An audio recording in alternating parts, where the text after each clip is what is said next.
Welcome to another episode of the Bare Essentials. We want to look at the life of Jesus and see if there's anything in that life that could inspire us and help us with the life that we have right now. Okay? Yeah. Wah wah wah wah wah wah wah wah wah wah wah wah wah wah wah wah wah wah. Sometimes I feel like Charlie Brown listening to an adult. Wah wah wah wah wah. My wife took a class in college. It was psychology, and the professor had spent one of the classes teaching on costumes that people wear, and by that he meant the way that you pretend to be something that you're not. He says everyone wears a costume of some kind. When I was in high school, I wore bright, iridescent neon socks. I had bright yellow and red and orange and green, and I don't know, that was just my thing. That was my costume that I wore, and no, I don't remember anybody ever making fun of that. There were some kids in high school they called bikers or greasers, and they would wear leather jackets and slick their hair back. And then we had another group that were surfers. They called them surfers, and they had blonde hair and tan, and they had checkered shirts, light yellow pastel checkered shirts and stuff. They looked like surfers. That was a costume that kids wore to identify with a particular group. Kids still wear costumes. They still have to have a certain type of shoe or coat or shirt or whatever. They're wearing a costume. Adults do the same thing. Good or bad, we wear costumes. And today we are so concerned about allowing people to wear a costume that identifies how they are inside. Or if they identify as something, then they want the costume to go with it. Everyone wears a costume. Sometimes costumes are good, sometimes they're bad, sometimes they protect us, sometimes we try to express ourselves with the costume, but they're costumes nonetheless. Jesus had an interesting experience, I think, with costumes. There were two groups. There was the Herodians, and the Herodians were those who supported Herod. So I think of that as that's the government. And then they had a group of fellows who were disciples of the Pharisees, and those guys you'd call the religion of the day, right? So we had religion and we had government, and they all came together to visit with Jesus, and they put on the costume of a loyal follower and says, Jesus, we have so much admiration for you and your teaching, the style that you teach with authority, you teach with great wisdom, you don't put up with nonsense. Jesus, we have a question. Would you mind if we just ask you this simple question? And Jesus, of course, says, sure, ask the question. He says, well, is it lawful to pay tax to Caesar? Well, we had the government there listening, and we had the religion there listening, waiting for Jesus to trip up and say something he shouldn't. And Jesus said, do you remember the story? He said, give me a coin. And so someone handed him a coin, and he took the coin, and he said, whose picture's on the coin? Well, it's Caesar's picture. And then that famous statement of Jesus, he says, render to Caesar, give to Caesar the things that are Caesar's, and give to God the things that are God's. And he shut them up.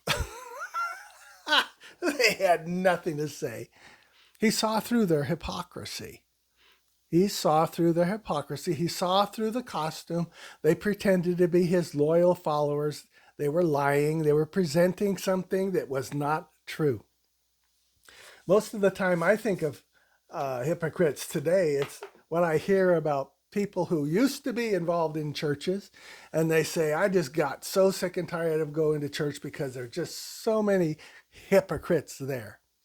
People who claim to be Christians, but they sure don't look like Christians that I thought they should look like.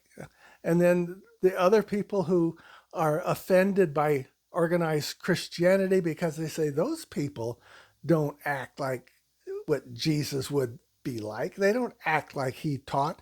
They're not even believers, but they know enough about Jesus and what he stood for that they look at the church and they said, how in the world can you call yourself Christian? You guys are a bunch of hypocrites. I'm not interested in that at all. So that's one way to look at hypocrites, people who wear their costume, and unfortunately it gives Jesus a bad name. It gives church organizations a bad name because there's no way to create an organization of volunteer people where everybody is acting the same and nice and Christ-like all the time. We're just broken people, even if you claim that you're a follower of Jesus. Then there's another kind of hypocrisy.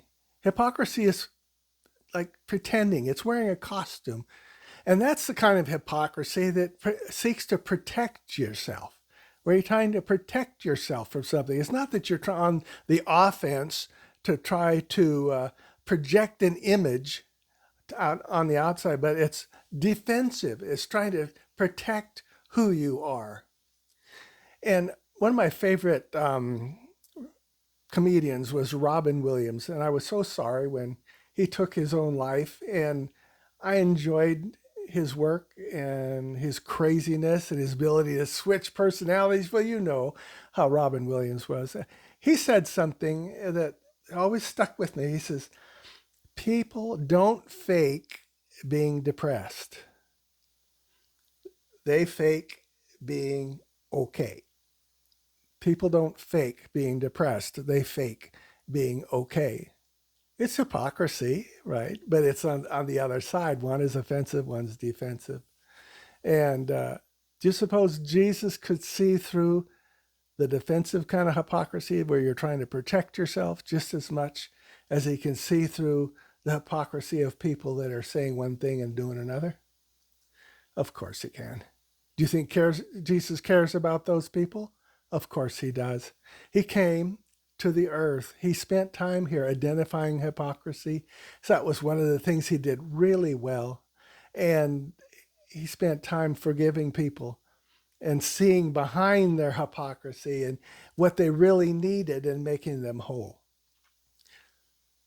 So we can leave it right there today. And if you want to write to me, I have a email just for this program. It's amid2or3@gmail.com. I don't know if you've guessed it, but Jesus said, wherever 2 or 3 are gathered in my name, there I am in the midst. Well, if you didn't catch that before, there you go. I just broke the secret. amid2or3@gmail.com. You can write to me. I'm not collecting money. I'm not here to raise money. I think you have to watch an ad, don't you, to view my videos on YouTube. But I'm not monetized. I don't get money for it. YouTube gets money for posting this so that you can watch it. Have a great day, and I'll see you soon as I can. Okay, bye now.